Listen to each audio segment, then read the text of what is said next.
Yet others whom she favors become misers and hoard their wealth, fearing to spend what they have, knowing they do not possess the ability to replace it. They further are beset by fear of robbers and doom themselves to lives of emptiness and secret misery. Others there probably are who can take unearned gold and add to it and continue to be happy and contented citizens. But so few are they, I know of them but by hearsay. Think you of the men who have inherited sudden wealth, and see if these things are not so.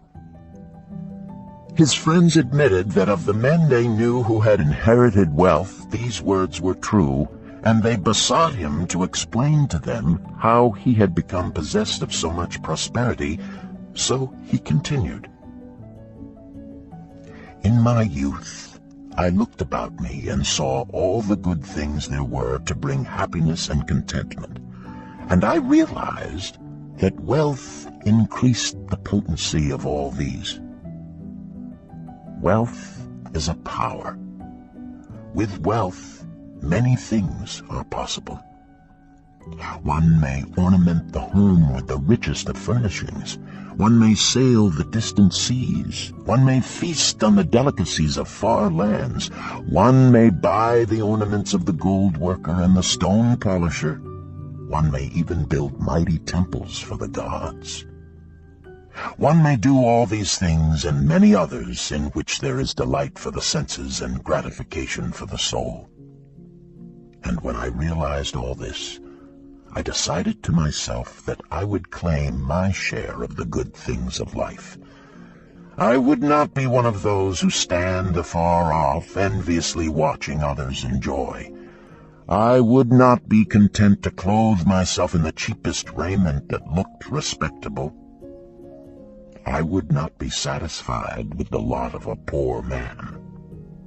On the contrary, I would make myself a guest at this banquet of good things."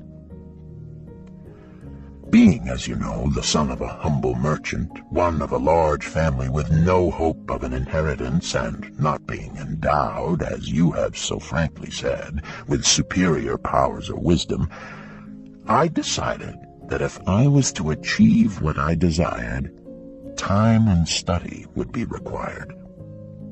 As for time, all men have it in abundance. You, each of you, have let slip by sufficient time to have made yourselves wealthy. Yet you admit you have nothing to show except your good families, of which you can be justly proud. As for study, did not our wise teacher teach us that learning was of two kinds? The one kind being the things we learned and knew, and the other being the training that taught us how to find out what we did not know.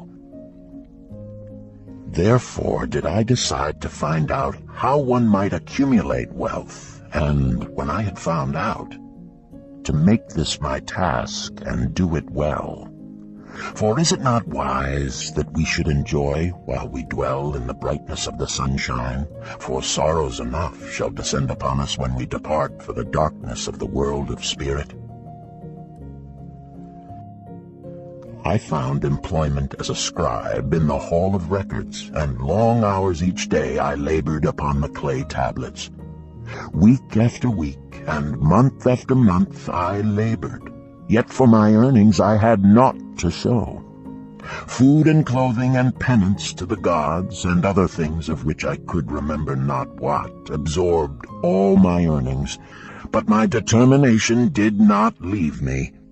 And one day Algamish, the moneylender, came to the house of the city master and ordered a copy of the 9th law, and he said to me, "I must have this in 2 days, and if the task is done by that time, 2 coppers will I give to thee."